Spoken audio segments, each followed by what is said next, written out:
President Uhuru Kenyatta erite a Kenya Mũtikanoge ni kũrũmĩrĩra mawatho ma covid-19 tondu ino ni imwe ya njira iria iratuma bũrũri wandĩkithie ũhotani wa mwanya.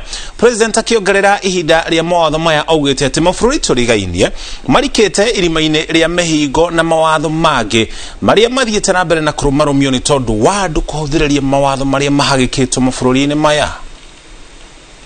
Kũrũmĩrĩra gũtamba kwa ikĩro cia mũrimũ wa covid-19 gĩtarũ-inĩ kĩa Nyanza na icunjĩ imwe cia ithũĩro na Rift Valley, President Uhuru Kenyatta nĩongereire thikũ cia curfew nginyagia tarĩki 21 mweri wa Mũgwanja.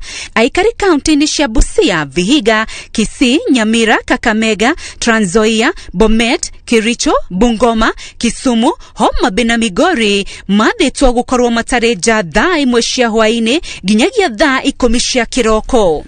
That excluding the above-mentioned counties, in-person worship and congregational worship shall continue to be conducted in keeping with the one-third capacity rule and in accordance with the guidelines of the Interfaith Council.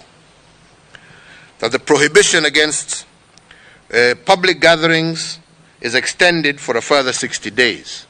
Kaunti iria ingĩ bũrũri-inĩ citicenjeirio mathaa ma curfew, andũ magĩathwo gũthiĩ na mbere gũtĩa curfew ya kuma thaa 4 cia hwaĩ-inĩ nginyagia thaa 10 cia kĩroko kwa ihinda rĩa thikũ ingĩ 60.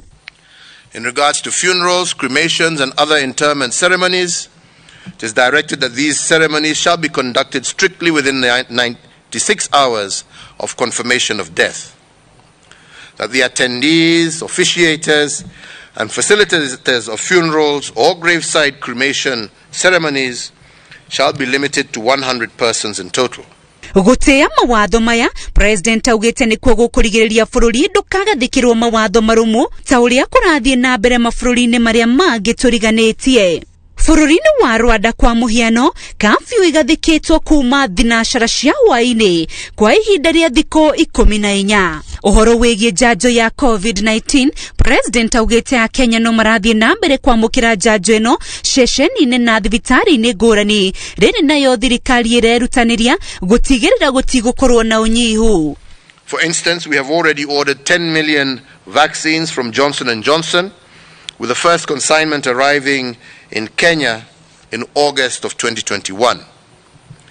But in the process of negotiating with this company, we also have managed to get a lower price. For the price of 10 million vaccines, we will be able to have them deliver 13 million doses. Matanya ma thirikari nĩ gũtigĩrĩra gũgĩkinyĩria mweri wa kanana mwaka ũyũ gũgakorwo na a Kenya 150,000 maramũkĩra njanjo ya covid-19 o mũthenya. Muoroto arĩ gũkinyĩra andũ milioni 10 mamũkĩrĩte njanjo ĩno mwaka ũyũ ũkiuga wĩnĩkĩrĩre. Handũ-inĩ ha Inooro TV, rĩtwa rĩakwa nĩ Rosungui.